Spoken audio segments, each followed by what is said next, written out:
Millions of people in Africa do not have birth certificates. The United Nations Children's Fund attributes this to weak civil registration systems in some countries. And as a result, many Africans are excluded from accessing basic services such as health, education and social protection programs, leaving them vulnerable. CGTN's Michael Baleke reports.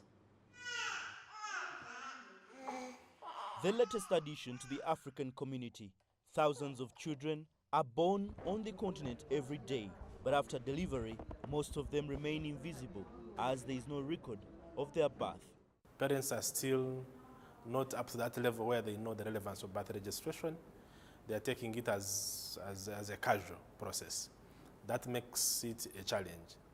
Two, we are looking at the service centers for the service are still far away from the beneficiaries.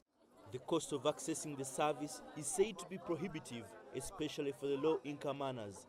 But those who can afford also argue that getting a birth certificate is a lengthy process. I came here early in the morning. I filled the form and handed it in. I have been sitting here for hours under the sun. We are hungry. We have no IDs and no official communication. We have things to do. They need to bring in more people and more equipment. According to the United Nations Children's Fund, UNICEF, not having proper birth registration makes children more vulnerable to child rights violations. Some of the violations may include child labor, child trafficking and early marriages, among others. In Africa, Uganda stands out as one of the countries that is keen on birth registration. Since February this year, more than 600,000 children have been registered with the help of UNICEF.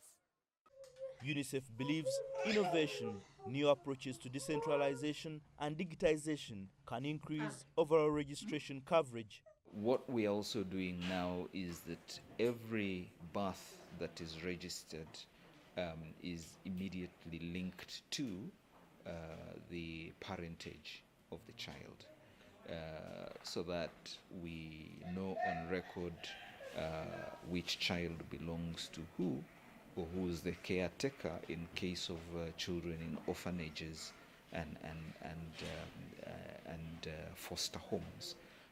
But we immediately allocate a national ID number, NIN number, to this child at that stage. So they are incorporated into the national ID register at that age. The birth registration documents, according to UNICEF, are crucial for accessing government services such as schools, hospitals, but also allow governments to make proper budgets. However, the UN says African governments require a joint effort by sharing knowledge and use of communication technologies to register all events from birth, death, marriages and divorces, a move that will lead to better policies to improve people's lives. Michael Baleke, CGTN, Kampala, Uganda.